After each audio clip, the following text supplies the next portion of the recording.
আমি প্রচুর talk show শুনি।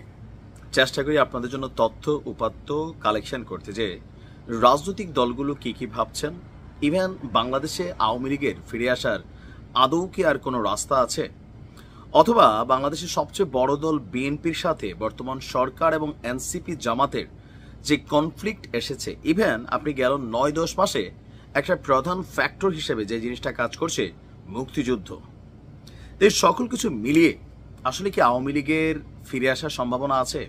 জি, গতকালকে একটা টক শো শুনলাম চ্যানেল আই তৃতীয় মাত্রায় জিল্লুর রহমান ভাইয়ের উপস্থাপনায়। সেখানে বিএনপির একজন নেত্রী ছিলেন নীলুফা চৌধুরী মনিয়াপা, আর আরেকজন ছিলেন শামীম পাটোয়ারি জাতীয় পার্টির।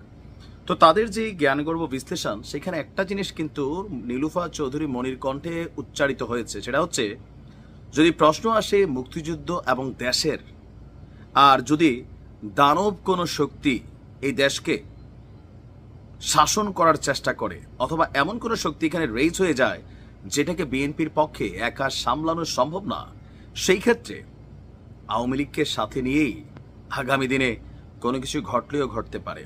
তবে আওয়ামী লীগের যে বিচারিক প্রক্রিয়া সেইটা অব্যাহত থাকবে। দর্শক, কেন এতগুলো কথা, বা হঠাৎ করে কেনই বিএনপির এই নেত্রীর কণ্ঠে এই ধরনের আভাস? বা শামীম পাটোয়ারি বলছিলেন, ওনার কথা আমি গুরুত্ব নেইনি, তবে নীলুফা আপার কথা আমি গুরুত্ব নিলাম এই কারণেই, বর্তমানে এই অন্তর্বর্তী সরকার অনেকটা কি বলা হচ্ছে, ধরেন ইসলামপন্থী ঘেঁষা, এটা কিন্তু প্রমাণিত অনেক দিকে করেছেন।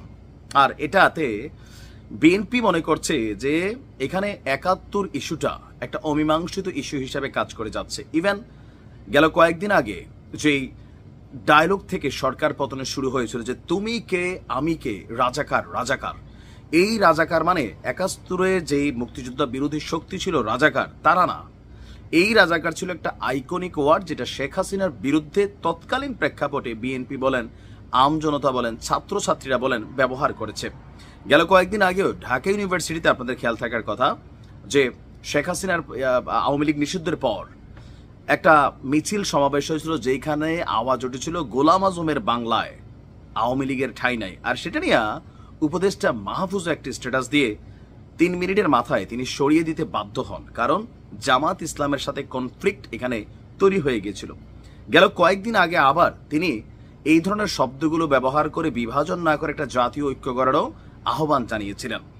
তার মানে যে সরকার এত বড় একজন শক্তিশালী উপদেষ্টা, তিনিও কিছুটা কনসার্ন করছেন যে সম্ভবত একটা শক্তি রেইজ করছে, যেটা বিএনপি প্রতিনিয়ত বলার চেষ্টা করছে, বর্তমান বাংলাদেশকে, ডক্টর ইউনূস সরকারকে প্রভাবান্বিত করছে একটা শক্তি, যারা বেসিক্যালি ৭১ এবং মুক্তিযুদ্ধের বিরোধী শক্তি হিসাবেই আসলে আবির্ভূত হচ্ছে।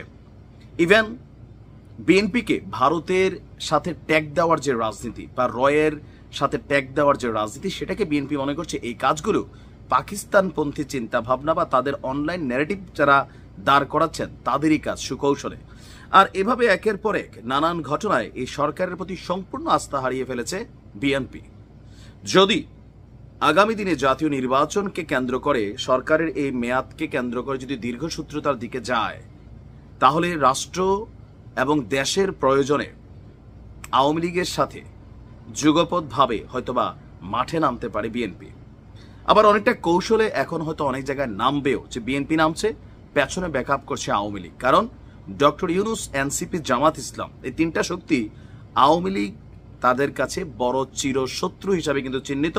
আর রাইট নাও পলিটিক্যাল অবস্থান থেকে বিএনপির কাছে এই তিনটা শক্তি কিন্তু রাজনৈতিক প্রতিদ্বন্দ্বিতার পাশাপাশি আরো বিভিন্ন ইস্যুতে, দেশ নিয়ে ষড়যন্ত্র সহ নানান কিছুতে বিএনপি আশঙ্কা করছেন।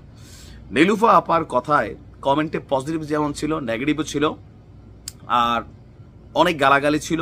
এই গালাগালিগুলো কারা করেছে আমরা জানি না, তবে আইডিয়া করা যায় এনসিপি এবং জামাত ইসলামের সমর্থক যারা আছেন তারা বিষয়টা পজিটিভ কখনোই নেবেন না, কারণ আওয়ামী লীগ জামাতকে নিষিদ্ধ করে দিয়েছিল, এখনো তারা তাদের নিবন্ধন ফিরে পায়নি। আগামী জাতীয় নির্বাচন ডিসেম্বরে হলে তারা নির্বাচন করতে পারবে কিনা, এটাও একটা শঙ্কার বিষয়।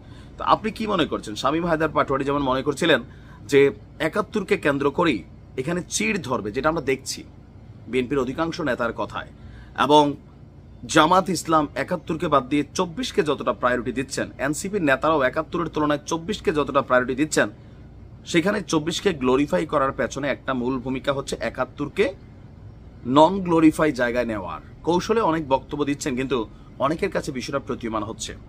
সংবিধান পরিবর্তন সহ আরো বিভিন্ন ইস্যুতে এই জিনিসগুলো কিন্তু এখন একটা কনফ্লিক্ট ধারণ করছে। এখন কি মনে হয় আপনার যে তাদের যে শঙ্কা, এটাকে আসলে বাস্তবে পরিণত হবে নাকি জাস্ট হয়তো টকশোর মধ্যেই বলা? সময় বলে দিবে।